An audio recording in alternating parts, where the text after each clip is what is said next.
तो भाई आज का हमारा जो टॉपिक है वो है इलेक्ट्रिक करंट। आप लोग इलेक्ट्रिक करंट पढ़ने जा रहे हैं।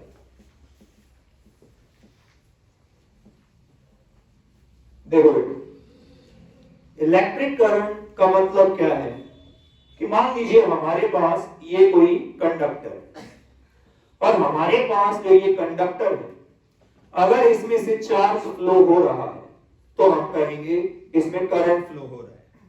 किसी भी कंडक्टर में से चार्ज के फ्लो को हम क्या बोलते हैं? Current.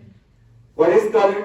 The flow of charge through a conductor is known as electric current. जैसे कि ये कोई कंडक्टर है बेटा, और इस कंडक्टर में से अगर चार्ज फ्लो हो रहा है, क्या फ्लो हो रहा है? चार्ज। अगर इस कंडक्टर से चार्ज फ्लो हो रहा है तो इसका मतलब इस कंडक्टर में करंट फ्लो हो रहा है। और अगर हम यहाँ पे मैग्नीट्यूड ऑफ करंट की बात करें कि करंट का मैग्नीट्यूड कितना होगा, यहाँ पे करंट का अमाउंट कितना होगा, तो बेटा इस कंडक्टर पर या इस कंडक्टर के किसी एक पॉइंट से पर यूनिट टाइम में कितना चार्ज फ्लो होगा, उतना ही इस कंडक्टर में करंट होगा। What is magnitude of current or amount of current? The amount of charge flow through a point on the conductor per unit time is called amount of current in the conductor. बेटे मान लीजिए इस एक single point से हर second 5 coulomb charge flow हो रहा है। इस कंडक्टर पर इस एक सिंगल पॉइंट से हर सेकंड 5 कूलम चार्ज फ्लो हो रहा है, तो इस कंडक्टर में जो करंट है जिसको हम I से डिनोट करते हैं, यानी मैग्नीट्यूड ऑफ करंट जो होगा वो 5 कूलम पर सेकंड। कितना होगा? 5 कूलम पर सेकंड। और बेटा इस कूलम पर सेकंड को ही हम एम्पेयर बोलते हैं, तो कंडक्टर में करंट कितना होगा? 5 एम्पेयर। तो एक कंडक्टर में उसके ऊपर एक सिंगल पॉइंट से, किसी कंडक्टर के एक सिंगल पॉइंट से पर यूनिट टाइम में या पर सेकंड कितना चार्ज फ्लो हो रहा है, उतना ही उस कंडक्टर में मैग्नीट्यूड ऑफ करंट या अमाउंट ऑफ करंट है। और करंट को हम सिंबल I से डिनोट करते हैं। किससे डिनोट करते हैं? I से। तो बेटा अगर मैं आपको ये बोलूं कि यहां इस एक सिंगल पॉइंट से 100 कूलम चार्ज फ्लो हुआ है और वो 25 सेकंड में फ्लो हुआ है, तो आपको निकालना है कि इस कंडक्टर में कितना करंट है। तो अगर एक सिंगल पॉइंट से 25 सेकंड्स में 100 कूलम चार्ज फ्लो हुआ है, तो हर सेकंड में कितना चार्ज फ्लो होगा, वो आप कैसे निकालोगे? आप चार्ज जो फ्लो हो रहा है उसको टाइम से डिवाइड कर दो।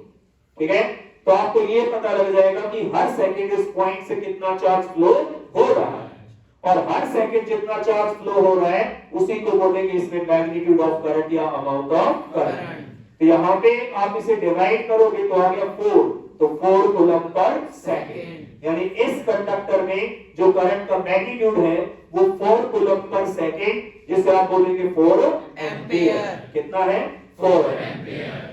तो बेटे अगर आपसे ये पूछा जाता है what is magnitude of current या अमाउंट ऑफ करंट, तो आप बोलोगे the amount of charge flow through a point on the conductor per unit time is called magnitude of current in the conductor.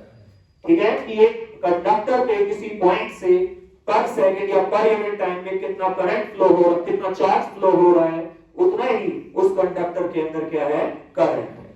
और करंट को हम symbol I से denote करते हैं। तो आपने करंट कैसे कैलकुलेट किया? चार्ज फ्लो को टाइम से डिवाइड करके। तो करंट का जो फॉर्मूला बना बेटे वो बना चार्ज डिवाइडेड बाय टाइम। ठीक है, चार्ज डिवाइडेड बाय टाइम। तो आप मैग्नीट्यूड ऑफ करंट या अमाउंट ऑफ करंट को ऐसे भी डिफाइन कर सकते हो, the rate of flow of charge through a conductor या through a point on the conductor is called magnitude of current or amount of current in the conductor। मैंने क्या बोला? the rate of flow of charge, the rate of flow of charge through a point on the conductor is पर magnitude of current और amount of current in the conductor. बेटा जैसा कि आप जानते हैं चार्ज की एसआई यूनिट होती है कूलम और टाइम की एसआई यूनिट होती है सेकंड। तो करंट की एसआई यूनिट हो गई यहाँ पे कूलम पर सेकंड। क्या हो गई? कूलम पर सेकंड, जिसको आप क्या बोलते हैं? एम्पियर। तो एम्पियर करंट की स्टैंडर्ड यूनिट है, यानी करंट को मेजर करने के लिए एक स्टैंडर्ड यूनिट है। बेटा करंट को मेजर करने के लिए छोटी यूनिट्स भी होती हैं, जैसे कि मिली एम्पियर, जैसे कि माइक्रो एम्पियर, जहां पे 1 मिली एम्पियर इक्वल होता है 10⁻³ एम्पियर के, और जहां पे 1 माइक्रो एम्पियर इक्वल होता है 10⁻⁻6 एम्पियर। तो ये करंट को मेजर करने के लिए छोटी यूनिट्स है। एम्पियर जो है वो स्टैंडर्ड यूनिट है। क्या आप लोगों को यहां तक समझ में आ गया? Yes sir. ओके, अब हम इस बात को डिस्कस करेंगे कि अगर हमें एक कंडक्टर में कंटीन्यूअस करंट चाहिए, यानी हम ये चाहते हैं कि एक कंडक्टर में लगातार करंट फ्लो करे, तो उसके लिए हमें क्या करना होगा? एक सिंपल सी चीज है, करंट का मतलब है कंडक्टर में से चार्ज का फ्लो करना। अगर कंडक्टर से चार्ज लगातार फ्लो होता रहेगा तो उसमें लगातार करंट बना रहेगा। तो अगर हम ये चाहते हैं कि एक कंडक्टर में लगातार करंट फ्लो हो, तो उसके लिए हमें इसके दोनों एंड्स पे पोटेंशियल में डिफरेंस बनाना होगा, क्योंकि चार्ज हमेशा हाई पोटेंशियल से लो की तरफ फ्लो करता है। यानी कि जब तक इस कंडक्टर के दोनों एंड्स पे पोटेंशियल में डिफरेंस बना रहेगा, तब तक हाई पोटेंशियल से लो पोटेंशियल की तरफ चार्ज फ्लो करता रहेगा, और जब तक चार्ज फ्लो करता रहेगा तब तक इसमें करंट बना रहेगा। तो एक कंडक्टर में कंटीन्यूअस करंट रखने के लिए हमें उसके दोनों एंड्स पे पोटेंशियल डिफरेंस बनाए रखना होगा, और किसी कंडक्टर के दोनों एंड्स पे पोटेंशियल डिफरेंस मेंटेन रखने के लिए हमें उसे कनेक्ट करना होगा सेल या बैटरी से, क्योंकि सेल या बैटरी का काम होता है एक कंडक्टर के दोनों एंड्स पे पोटेंशियल डिफरेंस बनाए रखना, मेंटेन रखना। तो ये बैटरी का पॉजिटिव टर्मिनल और ये नेगेटिव, कंडक्टर के दो एंड्स हमने बैटरी से कनेक्ट कर दिए, तो ये बैटरी इस कंडक्टर के दोनों एंड्स पे पोटेंशियल में डिफरेंस यानी इसको वोल्टेज देगी, जिससे इसमें लगातार क्या रहेगा? करंट फ्लो करेगा। ठीक है, तो अगर मैं आपसे ये पूछूं, name the device which is used to maintain the potential difference across the ends of a conductor, तो आप क्या बोलेंगे? सेल या बैटरी। और अगर मैं आपसे ये पूछूं, name the device which is used to measure the potential difference across the ends of conductor, तो आप क्या बोलोगे? वोल्टमीटर। क्या बोलोगे? वोल्टमीटर। क्या आपको सबको इतना समझ में आ गया? Yes sir. ओके बेटे, अब हम बात करेंगे करंट की डायरेक्शन की, यानी करंट की जो कन्वेंशनल डायरेक्शन है उसके बारे में बात करने जा रहे हैं। बेटा मान लो ये एक इलेक्ट्रिक सर्किट है जिसमें हमने ये रेजिस्टेंस लगाया हुआ है, साथ में यहाँ पे ये इलेक्ट्रिक बल्ब भी है, ठीक है, और यहाँ ऑन ऑफ के लिए हमने स्विच लगाया हुआ है, और ये बैटरी है बेटा, जिस कंडक्टर या सर्किट के दोनों एंड्स पे पोटेंशियल डिफरेंस देगी। ये बैटरी का पॉजिटिव टर्मिनल और ये नेगेटिव टर्मिनल। बेटा यहाँ पे ये पहला सेल, उससे कनेक्ट अगला सेल, उससे कनेक्ट अगला सेल, और ये उससे कनेक्ट अगला सेल, 4 सेल की बैटरी। ठीक है, तो करंट की डायरेक्शन पढ़ने से पहले मैं आपको बताऊंगा इलेक्ट्रॉन्स के फ्लो की डायरेक्शन। इलेक्ट्रॉन्स हमेशा बैटरी के नेगेटिव टर्मिनल से पॉजिटिव टर्मिनल की तरफ फ्लो करते हैं, क्योंकि बैटरी का नेगेटिव टर्मिनल इन नेगेटिव को रिपेल करेगा और पॉजिटिव इनको अट्रैक्ट करेगा। तो the direction of flow of electrons is from negative terminal to the positive terminal of cell और battery in the outer circuit, in the outer circuit. और अगर यहाँ पे करंट फ्लो, चार्ज फ्लो कर रहा है, तो सर्किट में क्या होगा? करंट और करंट है तो बल्ब क्या करेगा, ग्लो। क्या करेगा, ग्लो। तो बेटे इलेक्ट्रॉन के फ्लो की जो डायरेक्शन होती है वो होती है from negative terminal to the positive terminal of cell और battery in the outer circuit, in the outer circuit. लेकिन अगर हम इस तरीके से बात करते हैं तो जिस तरफ इलेक्ट्रॉन फ्लो कर रहे हैं वही क्या होनी चाहिए, करंट की डायरेक्शन। पर बेटा जब करंट की डायरेक्शन बताई गई थी उस समय इलेक्ट्रॉन्स की खोज नहीं हुई थी और उस समय पॉजिटिव चार्ज की डायरेक्शन को करंट की डायरेक्शन मान लिया गया था और पॉजिटिव चार्ज हमेशा बैटरी के पॉजिटिव टर्मिनल से नेगेटिव की तरफ फ्लो करेगा क्योंकि पॉजिटिव पॉजिटिव को रिपेल करेगा और नेगेटिव उसको अट्रैक्ट करेगा। तो जो पॉजिटिव चार्ज के फ्लो की डायरेक्शन है उसे ही करंट की डायरेक्शन मान लिया गया था।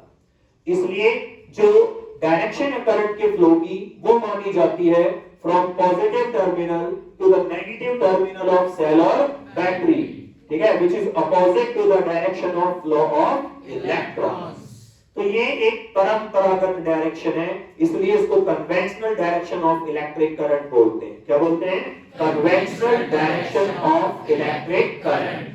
और बेटा अब जब ये करंट की डायरेक्शन दी गई उसके बाद से सभी चीजें इसी डायरेक्शन को लेकर डिजाइन की गई है, तो अब हम इसको चेंज नहीं कर सकते हैं।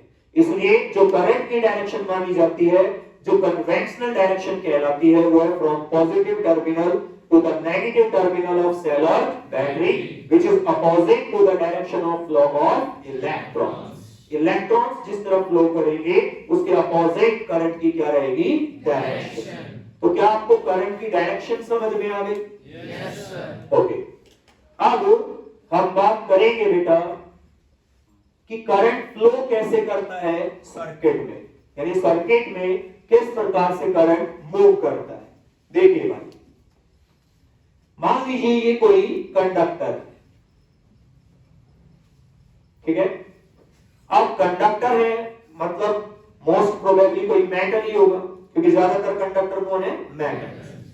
और जो भी कंडक्टर होता है उसके एटम्स के पास होते हैं फ्री इलेक्ट्रॉन्स, जिनको आप क्या बोलते हैं, मोबाइल इलेक्ट्रॉन्स। तो क्या होता है बेटा, जो ये कंडक्टर है जिसके एटम्स के पास फ्री इलेक्ट्रॉन्स या मोबाइल इलेक्ट्रॉन्स है, जब उन इलेक्ट्रॉन्स को एनर्जी मिलती है तो वो एटम में से निकल के कंडक्टर में मूव करना स्टार्ट कर देते हैं और कंडक्टर को एनवायरनमेंट से लगातार एनर्जी मिलती रहती है, जिसके कारण इनके फ्री इलेक्ट्रॉन्स एटम से निकल के इधर उधर रैंडम डायरेक्शन में मूव करते रहते हैं। रैंडम डायरेक्शन में ये इलेक्ट्रॉन्स मूव करते रहते हैं, रैंडम डायरेक्शन, जिसके कारण ये एक दूसरे के इलेक्ट्रिक इफेक्ट को कैंसिल कर देते हैं और जिससे कंडक्टर में करंट नहीं होता। वरना चार्ज के फ्लो को ही हम क्या बोलते हैं, करंट। पर अगर ये चार्ज फ्लो हो रहा है, इधर उधर मूव कर रहा है, तो क्या होना चाहिए, करंट।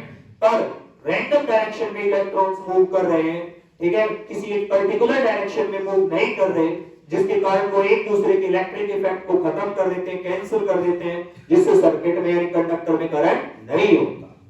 पर जैसे ही हम इस कंडक्टर के दोनों एंड्स को बैटरी या सेल से कनेक्ट करते हैं, तब इस कंडक्टर के एक एंड पे हाई पोटेंशियल बन जाता है और एक एंड पे लो पोटेंशियल, जिसके कारण इन फ्री इलेक्ट्रॉन्स को ईएमएफ मिलता है। क्या मिलता है, ईएमएफ, इलेक्ट्रोमोटिव फोर्स। क्या मिलेगा, इलेक्ट्रोमोटिव फोर्स। और उस इलेक्ट्रोमोटिव फोर्स के कारण जो इलेक्ट्रॉन्स है वो सभी एक पर्टिकुलर डायरेक्शन में फ्लो करना स्टार्ट कर देते हैं।